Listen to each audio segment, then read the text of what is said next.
.1 অনুশীলনের আমরা এখন 12 নম্বর অঙ্কটা করব, যেটা দেওয়া আছে cosec A divided cosec A plus 1 plus cosec A divided cosec A minus 1 equal to 2 sec square দেওয়া আছে। আমরা লেফট সাইড দিয়ে আগে অঙ্কটা তুলে নিব। Cosec divided cosec A plus 1 plus cosec A divided cosec A minus 1। আমরা প্রথমত যে কাজটা করব অঙ্কটার ক্ষেত্রে আমরা প্রথমে লসাগু করব। তো লসাগু আমরা পাইতেছি কোসেকে প্লাস 1 আর এখানে পাচ্ছি হলো আমরা কোসেক এ মাইনাস পাচ্ছি 1। তো এই অংশটা আর এই অংশটা যদি বাদ যায় তাহলে কোসেকে মাইনাস 1 এর সাথে কোসেকের আমরা গুণ করতে পারি। তো আমরা আগে লিখে নেই, পরে গুণ করব। তো আমরা এখানে লিখতে পারতেছি হলো কোসেকে মাইনাস 1 প্লাস, এখন দেখুন কোসেকে মাইনাস 1 কোসেকে মাইনাস 1 এই অংশটা বাদ, তার মানে কোসেকের সাথে এই অংশটা আমরা গুণ করব। তো আগে অঙ্কটা আমরা তুলি নেই এখানে, তাহলে কোসেকে আর আমরা এখানে পাচ্ছি হলো কোসেকে প্লাস 1 এই অংশটা আমরা এখানে পাচ্ছি।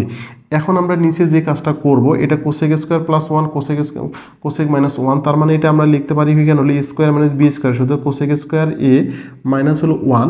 আর এখানে আমরা যদি গুণ করি তাহলে আমরা পাবো হলো এখানে কোসেক স্কোয়ার এ মাইনাস এখানে আমরা পাবো হলো কোসেকে, এরপরে প্লাস আর কোসেক গুণ করলে পাবো কোসেক স্কোয়ার এ প্লাস আমরা এখানে পাবো হলো কোসেক এ পাবো। আর নিচে পাইলাম এটা, দেখুন এটা প্লাস আর মাইনাস একই হয়েছে, আমরা কেটে দিলাম। তাহলে একটা কোসেক স্কোয়ার এ আর একটা কোসেক স্কোয়ার এ ইকুয়াল করলে আমরা পাবো এখানে দুইটা কোসেক স্কোয়ার এ পাবো।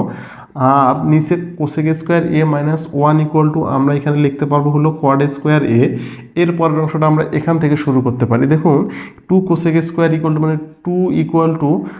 2 কোসেক স্কোয়ার মানে কোসেক স্কোয়ারের পরিবর্তে আমরা লিখতে পারি হলো 1 বাই হলো সাইন স্কোয়ার এ, আমরা এটা লিখতে পারি।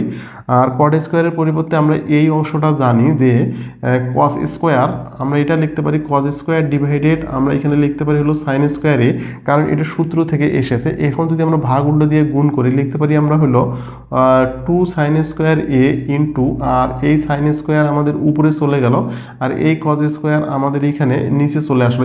এটা যদি আমরা কেটে দিই তাহলে আমরা লিখতে পারবো হলো 2 বাই হলো কজ স্কোয়ার এ আর 1 by cos square equal to লেখা যায় আমাদের হলো সেক স্কোয়ারে। সুতরাং এইটাই ছিল আমাদের হলো রাইট সাইড প্রমাণের বিষয়। সুতরাং আমরা এটা প্রমাণ করতে পারলাম, left side equal to right side প্রমাণিত।